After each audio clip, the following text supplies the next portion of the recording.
ఇంకా way out అయింది sir, right thinking way out లేదు. ಇದು ಕೇಳೋದಂತ చెప్పకపోయింది రైట్ థింకింగ్ కూడా రెసిస్టెన్స్ పోతే ఎక్స్పీరియన్స్ వల్ల బాగుంటుంది.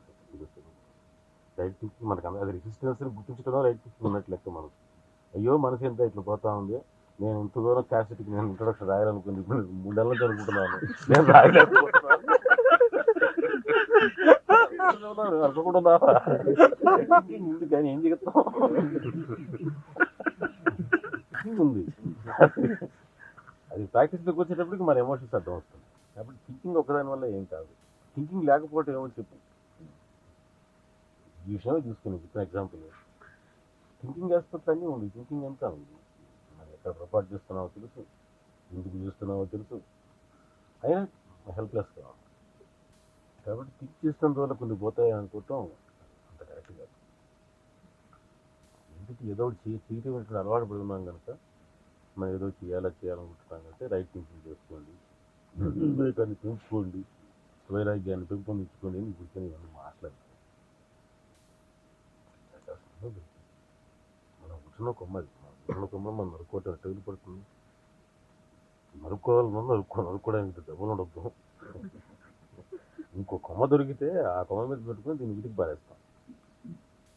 ఏమవుతుందంటే ఎన్వైర్న్మెంట్ యొక్క ఇన్ఫ్లుయెన్స్లో మనం ఉన్నాం. ఎక్కువ మందిలో జరిగేది ఏంటంటే మనం ఉండేటువంటి ఎన్వైర్న్మెంట్ మనం ఎక్కువ ఇన్ఫ్లుయెన్స్ చేస్తాం. సిటీలో ఉన్నంత వరకు ఆలోచన రకంగా మనం ఇంకా ఏంది మనం అంతా కూడా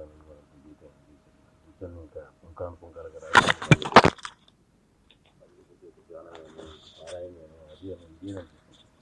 ఇక్కడి నుంచి అక్కడికి పోయి ఇక్కడ ఆఫీసులకు పోగానే ఏమవుతుంది, అదే మన ఇన్ఫ్లుయెన్స్ ఇస్తున్నాం. ఇలా ఈ రెండు ఇన్ఫ్లుయెన్స్లో పడకుండా మనకు సెల్ఫ్ ఇన్ఫ్లుయెన్స్ వస్తాం కానీ స్త్రీలో ఉంచుకుంటాం. అందుకని రాయాలంటే ఏం చెప్పారు నీకు, వీళ్ళు కూర్చొని అయింది వీళ్ళకి వస్తే ఆటోమేటిక్గా వచ్చేస్తుంది, ఈజీగా రాయగలరు. ఆ ఆలోచనలు వస్తాయి. ఈ రకంగా రాయటం అలవాటు అవుతుంది కాబట్టి కొంతకాలం ఆ స్ట్రెంత్ డెవలప్ అవుతుంది.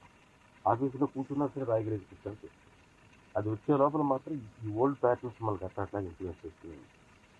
పోతుంటాం, మళ్ళీ కొంచెం మనకి దీని ఒక అవసరం తెలుస్తుంటుంది, మళ్ళీ వస్తాం, మళ్ళీ పోతుంటాం. ఇట్లా 2-3 సార్లు పోయేటప్పటికి ఏమవుతుందంటే కొంచెం స్ట్రెంత్ పెరుగుతుంది. అప్పటికి ఇప్పుడు స్ట్రెంత్ పెరగలేదు. ఫస్ట్ 2-3 సంవత్సరాల క్రితం వచ్చినప్పటికి ఇప్పటికి డిఫరెన్స్ పెరుగుతుంది, ఇంకా పెరగాలి. ఎంతవరకు పెరగాలంటే మనం కూర్చుంటే మన చుట్టుపక్కల ఉండేటువంటి వాతావరణం కూడా మన ఇన్ఫ్లుయెన్స్లోకి రావాలి.